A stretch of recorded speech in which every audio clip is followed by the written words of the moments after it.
Good evening.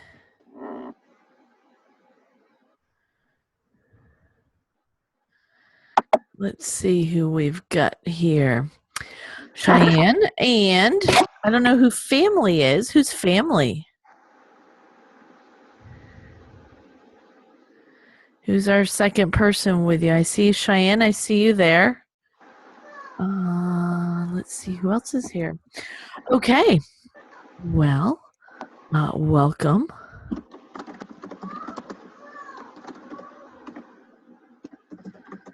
Can you hear me?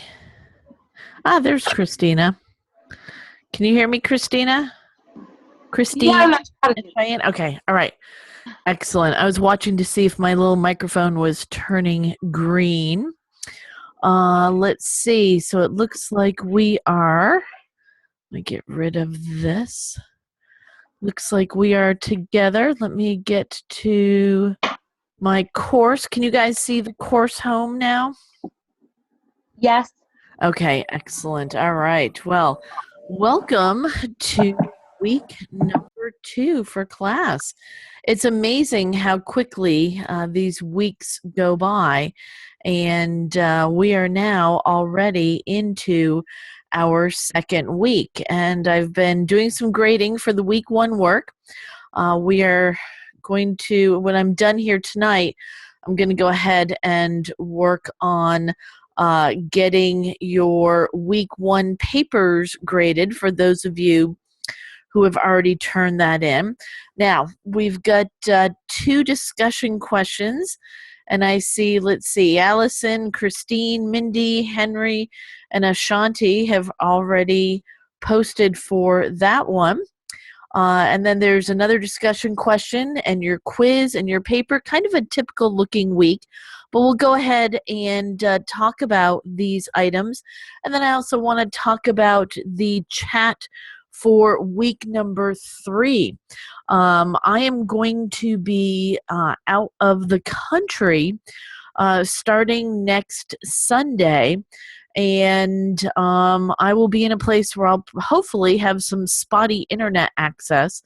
But as far as conducting a live chat, probably something that I'm not going to bank that the internet will be able to do. So be on the lookout for a notice. We'll probably be doing our chat for week 3 either next Saturday evening or on Sunday morning. It's going to depend on my travel schedule. I've got to get to Houston next Saturday, and it looks like it's going to be a crazy, rainy, horrible kind of day, and it's going to be about a 10 or 11 hour drive to get there. So depending on my travel schedule, it'll either be Saturday night or Sunday morning. So it'll just be, a day or so early for getting the week 3 chat done. So having said that, let's go ahead and look at your week 2 activities. Do you believe the presence of a charismatic leader tends to enhance the job satisfaction of group members? Now, we talked a little bit in week 1 about charismatic leaders. And we said that charismatic leaders are the types of leaders that people like to follow.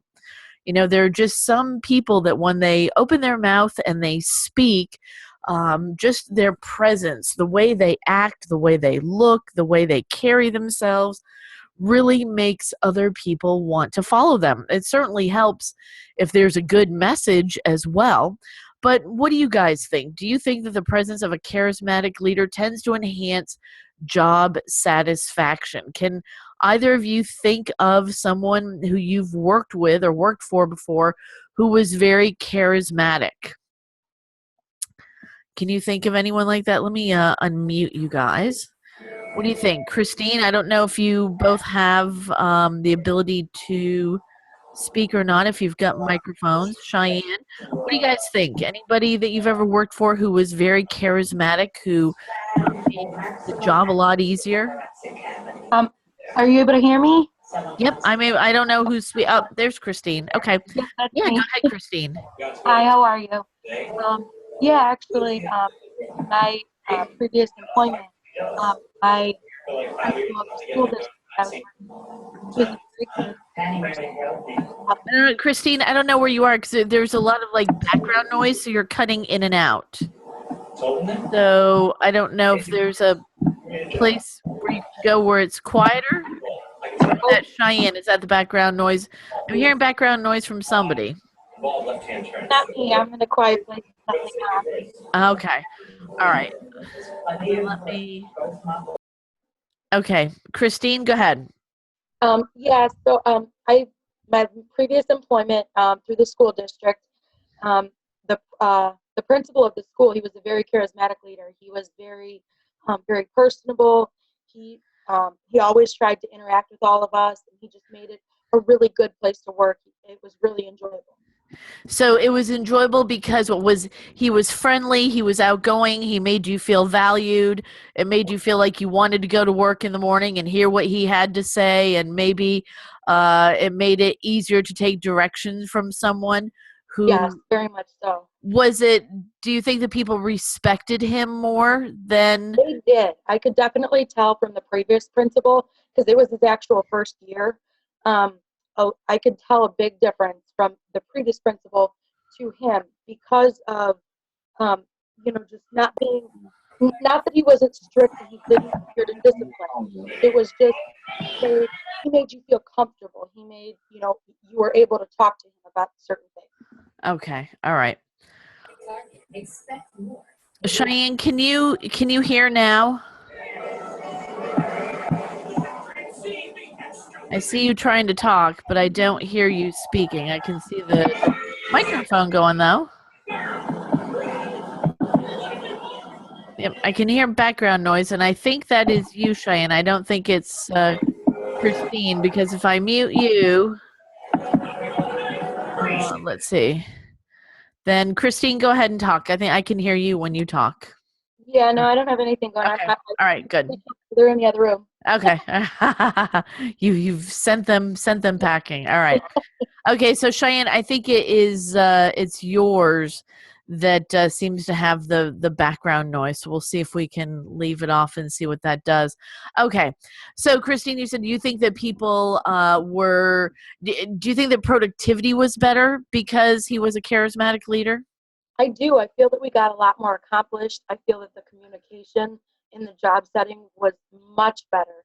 A lot of people always have questions and are scared to ask those questions, especially afraid of the response that they'll get. So I think that was very helpful, and it opened up a lot more communication. Okay, so open up a lot more communication because he was very approachable when you had a question. Yes, correct. All right. So what else? So he was approachable, he was friendly, he was helpful, he made you feel valued. Was he an upbeat person? Was he in a good mood most of the time? Very. He was always an upbeat person. I know, like when I would bring my special needs student that I worked with into the office to play music for him every morning, he would, try and dance a little bit, get her laughing and get her excited, ready for the day and ready to get going with the school. Okay. So that's I think that being around an upbeat person helps everyone else be upbeat. I think there's an old saying that sometimes people sink down to whatever the lowest common denominator is, and I think that if the people around you are um, uh, kind of Debbie Downers, so to speak, it can bring everybody down. But if you've got the people around you who are in a good mood, even if you're having a bad day, if you can kind of laugh and joke, and sometimes laughing at yourself, I think is a good thing to be able to do. And try to find a little bit of humor in whatever it is that's going on. I think that definitely can help. All right, so that is the first discussion for the week. Is do you believe that a charismatic leader is someone who tends to enhance job satisfaction of the group members? And Christine votes that yes, it is. So, all right, let's go back and look at the second discussion for the week. And that one says, would you be willing to accept a smaller salary increase or bonus so that your employer could invest in a socially responsible cause, such as providing shelter for homeless people or internet access for poor children? Let's see. I see that Christine and Ashanti and Allison have already answered this one. What do you think, Christine? Um, I think it would definitely depend on the circumstances. Okay. With the economy, it's especially if you're making minimum wage and you have children and you have to support yourself. Obviously, taking a salary rate or a bonus would probably not be something you'd be interested in. Okay. You want to at least make ends meet in order to be able to help someone else out. Okay, so you think that it's going to depend on the circumstances. I think that, for a lot of people, I think it would depend on your own circumstances and then also what it is that you are being asked to contribute to. I think that for a lot of people, if you had a hand in being able to choose what it was that the employer was going to contribute to, I think that that would help people feel a little bit better about it. I also think that if you're feeling decent about your own circumstances, that helps. This is the time of year where we see people doing a lot of giving, and it's great to see that, but in some respects, it's kind of too bad that it takes the holidays for people to think about giving back. I think that we look at homeless people, we look at less fortunate people this time of year, and we say, wow, when we're out decorating our Christmas tree or going Christmas shopping or planning to have a meal with family, we feel bad for the people who maybe don't have that and aren't going to have that kind of experience that we're going to have. But you know what? Those people are having the same issues if it's February or April or July or September. Those types of things that get people down, and kind of make life take a turn for the worse for a while are not just isolated to happening around the holidays. Now, having said that, I think that, this goes to this idea of kind of social responsibility in business. And social responsibility in business is, should businesses look at profit just as the bottom line number, or should they look at profitability is how well they look to help their stakeholders and not just their shareholders. Shareholders are people who actually own part of the business. If you own some stock in Disney, then you are a shareholder in Disney. And if the Disney Corporation were to fold, then you lose your investment. So stakeholders, though, are people who don't necessarily own part of the business, but they're the people who benefit from the business existing. In other words, if you owned a restaurant, think of all the people who are affected by that restaurant. Well, all the people who are your suppliers, your customers, your employees, the town where you're operating, the person who maybe owns the building that you're operating out of, the taxing authority in the town is going to be getting money. The state is a stakeholder if you're collecting sales tax and paying it to the state. So there are a lot of people who are stakeholders that don't necessarily own part of the business, but their livelihood, their happiness may be linked somehow to your business. Now, there's a couple of schools of thought as to what companies and what people should do.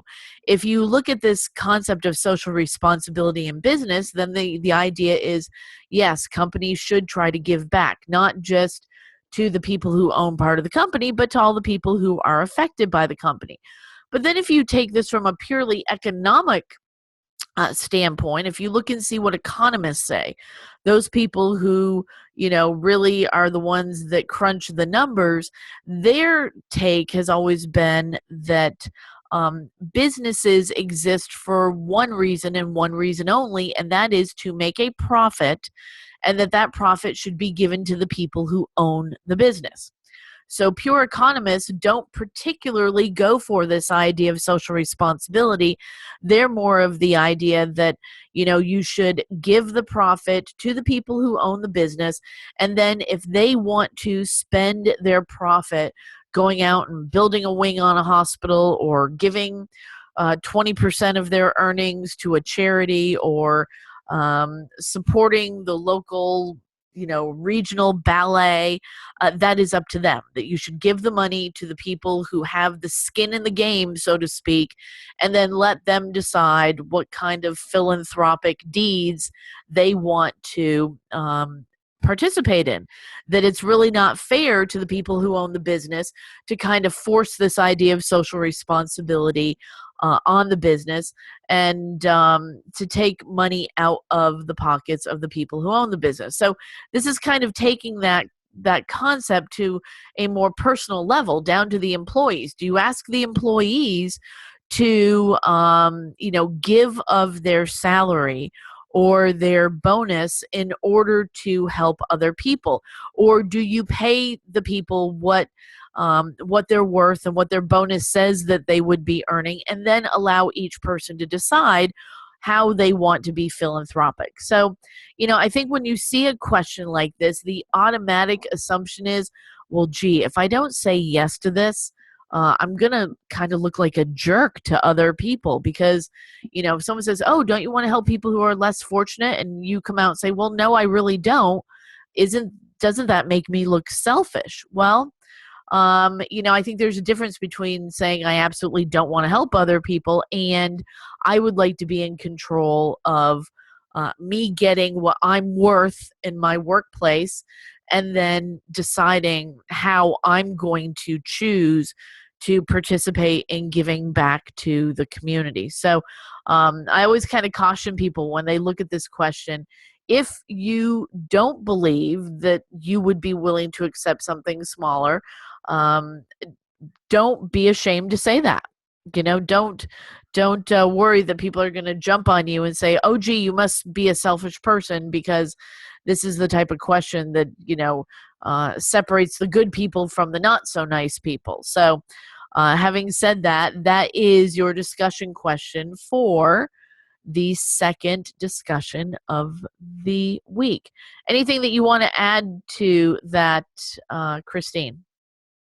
Let me unmute. No, I think you covered it very well. You made it easy to understand. Go ahead. Oh, no, you covered it really well. Okay. All right. Okay, good. Okay, let me get rid of this. Sorry, I'm new. I have never used one of this program. Okay. All right, then let me take a look at your assignment for Sunday. All right, discuss whether or not you subscribe to the notion that a leader must be natural born. Do you believe that someone without any leadership traits or skill can be taught and trained to be an effective leader? Now, again, the first thing that I want to kind of warn you guys of a little bit is that last week, your paper asked for 250 to 300 words. And I think I told you all in our meeting last week, please keep in mind that the deliverable is going to change. So this week, you're up to 500 to 600 words. So don't shortchange it by thinking that it's just another 250 to 300. So that's first of all. Second thing is, make sure that you are doing your APA formatting and that you are citing your sources of research. So when you are reading articles or looking in your book or doing research on the internet, make sure you're citing your sources so that you avoid any plagiarism issues. And then go ahead and answer the questions. Do you think that people have to be natural born leaders? Well, I don't know. I think that there are people who have traits and tendencies that make them better leaders than other people. I think some people are very self-assured and have no problem taking the lead and taking a risk. And if something doesn't go well, saying, okay, I can take responsibility for that and we'll try something different next time. I think there are people who definitely would rather not stick their necks out and are the people who are happier doing than leading. Do I think that you have to be natural born? Well, I think it makes it easier if you have a stronger personality. I think it's easier to be a leader. I think there are a lot of things that you can teach people. Obviously, we all go to school. I went to school for international relations, business, and economics. And then I went and got an MBA, which is a master's in business administration, to learn how to be a better administrator. So I think there are a lot of technical skills that you can teach people. But going back to, Christine, what you were saying about our first discussion question this week, that leader that you had at the school district. I don't know that he was taught how to wake up in the morning in a good mood. Now, my mom did tell us when we were kids, if we'd come downstairs and we were in a bad mood, she'd tell us, go back upstairs and get out of the other side of the bed because you got up on the wrong side of the bed. She was half joking, but she was trying to teach us the importance of trying to face the day with a good attitude. But I think that things like being a pessimist or an optimist, is the glass half full or half empty?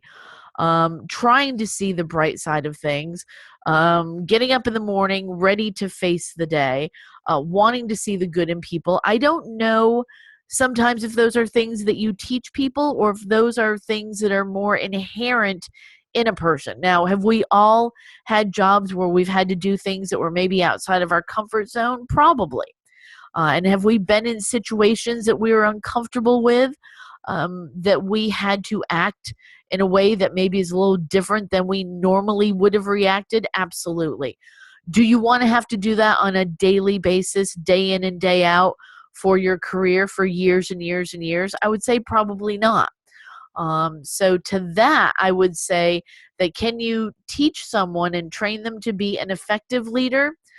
Yes, I think you probably can teach them to be effective. Can you teach them to be a charismatic leader? I think to that, I would probably say no. I would say that, the charisma, the likability, the good attitude, the upbeat outlook, I don't know that that is taught as much as it is something that people either, inherently have or not. What do you think, Christine? I agree. I think that a charismatic leader comes from who you are. You can't change a person, so you either have that charisma that can attract that attention and have that bubbly personality that people enjoy to be around, Right. or it might be a little bit different. Okay. All right. So you think that when it comes to personality, it's either in your personality to be upbeat and happy and charismatic, or it's not. But I take it that you would agree that we can teach people a lot of skills. Look, brain surgeons don't come out of the womb knowing how to be a brain surgeon. I mean, skills are taught to people every single day. I could, just because I've gone to law school doesn't mean that I have the skills to walk into a department store and start working ringing up clothes at a register, because that's a skill of operating that particular cash register that I wouldn't have. Can I be taught that? Absolutely. Can I be taught how to change the oil in my car? Probably. But does that mean that that's what I'm going to be good at, or that was kind of my natural born ability? I wouldn't say, for me personally, like, I'm not the most mechanical person in the world. I can analyze things really well and use a lot of common sense, but to be mechanically minded, to pull things apart and put things back together, that's just not how my mind operates. So I think the same would go with some leadership skills. That's my opinion, for what it's worth. And these are the types of things that I think you guys should be thinking about when you're getting ready to do your research for these papers. What do you think about it? What does your gut tell you? And then go out and do some research to back up your thoughts and ideas.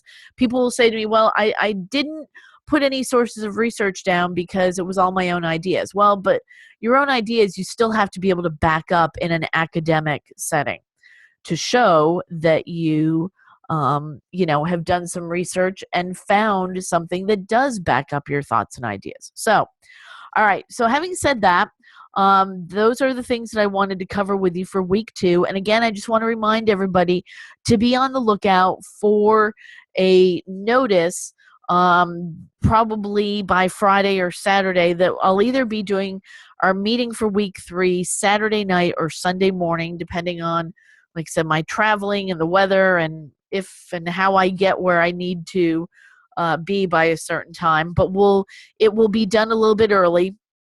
So with my crazy travel schedule next week, I won't have to worry about whether or not my internet connection is good enough to be talking to you guys in a live manner such that it'll make for a decent YouTube recording. So, having said that, Christine, any questions? And Cheyenne, I'm going to unmute you. Any questions, Cheyenne? I have a question. Sure, go ahead. So you're gonna post that this week, Friday, to let us know if you're gonna do it Saturday or Sunday of this week, correct? Yes, it's going to be this coming weekend. Yep, that's going to be for week 3. And Okay. like I said, probably I'm going to watch, and it's going to depend on what the travel schedule is. So I would say by Friday night or Saturday morning, you'll see a note for me in the news section, like I have before, telling you, hey, this, with the invitation to the live meeting. And of course, the good thing is, if you can't make it, all you have to do is listen to it and do a synopsis. And as much as I like having people here, I understand that sometimes you can't be here. So if that's the case, then that's why you can listen to it on the YouTube. All Okay, right. sounds good. Okay. All right. So, everybody, have a great night. Enjoy the rest of your week. I'm going to now go in and grade your week 2 papers if they came in for Sunday. And we will, or the week 1 papers. And we'll keep moving our way through week number 2. So, have a great night. And Christine and Cheyenne, thanks for coming on in and listening. Take care, Thanks. guys. Have a You're good welcome. night. You too. Good night.